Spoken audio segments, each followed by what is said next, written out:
Olá, caros alunos. Iniciemos mais uma aula de História.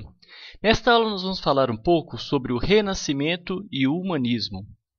Nós vimos anteriormente que, a partir do século XI, a Europa Ocidental passou por uma série de mudanças importantes. Uma delas foi o aumento da produção de alimentos, por causa da expansão das áreas agrícolas e a utilização de técnicas de cultivo da terra. Com o aumento da produção de alimentos, as pessoas passaram a viver mais e a ter mais filhos, e isso levou ao aumento da população. Ocorreu também o crescimento do comércio com o Oriente, o aparecimento das feiras, das casas bancárias e o revigoramento das cidades. Os mercadores circulavam pela Europa em suas caravanas, levando e trazendo mercadorias de diferentes partes do mundo. Os banqueiros trocavam moedas, os donos de navios aumentavam sua frota, a burguesia, que era formada pelos mercadores, banqueiros e donos de navios, enriquecia e buscava prestígio social e político, correspondente à sua riqueza material. Medir, calcular, pesar, experimentar e projetar, operações essenciais ao sucesso das atividades mercantis, tornaram-se práticas e conhecimentos socialmente apreciados. Essas mudanças todas que vinham ocorrendo na Europa desde o século XI criaram as condições materiais para o surgimento do Renascimento, que é um movimento cultural intenso que começou no século XIV nas cidades italianas e se propagou por várias regiões da Europa. Nós vimos anteriormente que a Igreja, durante a Idade Média, ela influenciava todos os conhecimentos, científicos ou não. Nesse momento, a gente vai sair de um teocentrismo, onde Deus era o centro de todas as coisas, de todas as reflexões, e nós passamos para um antropocentrismo. O homem passa a ser o centro das atenções, passa a ser visto como ser criativo, virtuoso.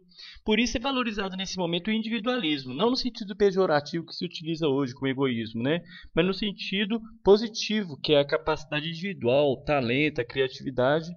E esse tempo é considerado um tempo novo para o homem, um tempo que pertence ao homem e deve ser usado por ele em benefício próprio.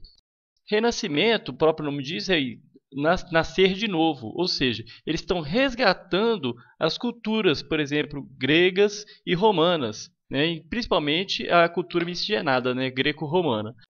Houve uma renovação artística e cultural que vai se iniciar na Europa no século XIII e vai continuar no século XV, XVI e assim por diante, e vai ser chamado de Renascimento. Restrito a um pequeno ciclo de letrados, no entanto, mais amplo que a cultura exclusivamente clerical, o Renascimento vai procurar estabelecer uma nova orientação para o ser humano. Em um mundo ainda fortemente marcado pela religiosidade, vai ocorrer uma reorientação dessa perspectiva. O olhar humano buscava, curioso e atrevido, os mistérios da natureza como forma de aproximação com o plano divino. O desenvolvimento das artes plásticas vai marcar a cultura do Renascimento. As pinturas e esculturas renascentistas vão difundir primeiro na Península Itálica e depois para toda a Europa o ideal da beleza, da perfeição, da representação visual. A arte vai deixar de ser simbólica e vai passar a ser marcada por um forte naturalismo. As representações vão buscar a máxima fidelidade em relação ao objeto a ser retratado. Nessa busca, vai emergir uma nova perspectiva, um novo olhar sobre o mundo. A perspectiva, na definição de um pintor da época, significaria ver através. Era a busca da multiplicação dos espaços que se abriam no interior das próprias pinturas. Então nós vamos ter três dimensões aí. Nas artes renascentistas, a perspectiva apresentava os objetos em três dimensões: altura, largura e profundidade, procurando oferecer uma representação mais natural, mais próxima da realidade. Assim como a matemática passava a organizar o tempo para as transações econômicas, como eu disse, a criação artística buscava recriar nas pinturas a própria vida, a natureza, os seres humanos. Afinal, é o ser humano que foi criado à imagem e semelhança de Deus. A capacidade criativa da humanidade deveria ser também semelhança à potência criadora de Deus. O desenvolvimento dessa nova cultura vai corresponder às necessidades da burguesia, da qual eu falei agora mesmo, de se afirmar no interior de uma sociedade dominada pela cultura clerical.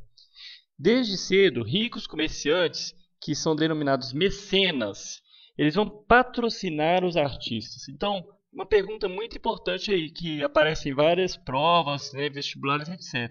Os mecenas são aquelas pessoas que vão patrocinar né, essas artes.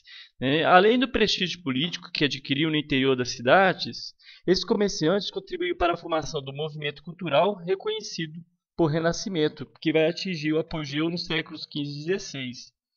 Esses mecenas, inclusive, algumas vezes são até retratados nas próprias obras de arte. Vários pintores se utilizavam dos mecenas como uma homenagem mesmo àquele que financiou a obra. Nesse momento vão surgir também os humanistas, intelectuais e artistas que não poderiam ser considerados antirreligiosos.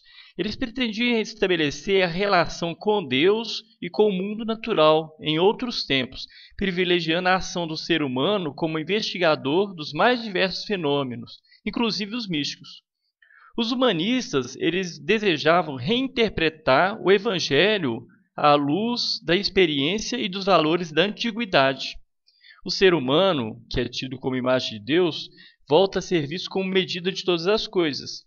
Ou seja, de novo, esse antropocentrismo vai substituir o teocentrismo, né? E esse conjunto de elementos, né, a crença no ser humano como investigador, apreço à sua capacidade criativa, o racionalismo, vai ser chamado de humanismo como uma perspectiva filosófica que teria muitas expressões a partir desse período.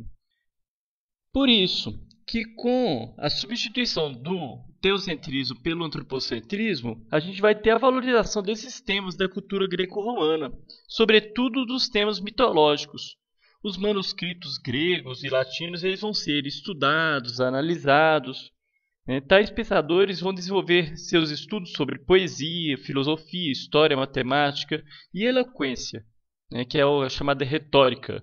Eles concebiam o ser humano como um ser dotado de uma criatividade ilimitada, tanto do ponto de vista físico como do ponto de vista espiritual. Por exemplo, quem nunca ouviu falar na Divina Comédia de Dante? A gente também tem pintores famosos como Leonardo da Vinci, Michelangelo, Rafael Sanzio. Rafael Sanzio, inclusive, tem uma pintura muito interessante dos filósofos, que ele mostra todos os filósofos da antiguidade, de uma forma bem sutil. Ele vai colocando características de cada um numa pintura. A gente também tem escritores famosos como Maquiavel, que escreveu O Príncipe. A gente vai ter Luís de Camões, em Portugal, que escreveu os Lusíadas. Miguel de Cervantes, que escreveu o Dom Quixote. E é nesse período também que a ciência vai se desenvolver mais. Por isso que a gente pode pensar novos conhecimentos a partir de Nicolau Copérnico, Galileu Galilei, que inclusive sofreram em razão disso, porque a gente sabe que a Igreja Católica ela ainda influenciava a ciência, apesar do ser humano estar começando a cortar esse cordão umbilical com a igreja.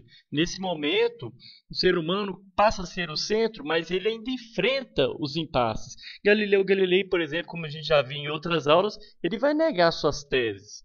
Ele vai negar inicialmente suas teses para poder não ser morto, como Giordano Bruno. No entanto, ele posteriormente ele vai escrever suas mesmas teses de forma anônima, para poder mostrar, por exemplo, a teoria heliocêntrica de Nicolau Copérnico.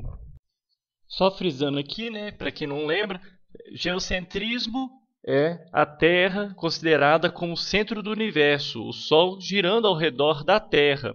E heliocentrismo exatamente a teoria oposta, que vai dizer que é o Sol que era o centro do universo. E Nicolau Copérnico ele vai trazer esse heliocentrismo, vai propor essa ideia, e Galileu Galilei ele vai aderir a essa ideia do heliocentrismo e vai acrescentar também algumas outras coisas, por exemplo, os movimentos da Terra. Ele que vai ser o primeiro a dizer que a Terra efetuava dois movimentos, um ao redor de si mesma e outro ao redor do Sol. E por isso Galileu Galilei vai ser considerado o criador da física moderna. Ele foi um dos mais brilhantes cientistas que o mundo já conheceu. Ele descobriu, por exemplo, os satélites de Júpiter, os anéis de Saturno, as manchas do Sol, as fases de Vênus e também que a velocidade da luz é superior à velocidade do som.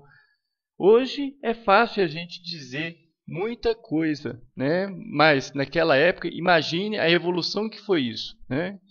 Então, espero que tenha ficado claro. Muito obrigado pela atenção. Até a próxima aula.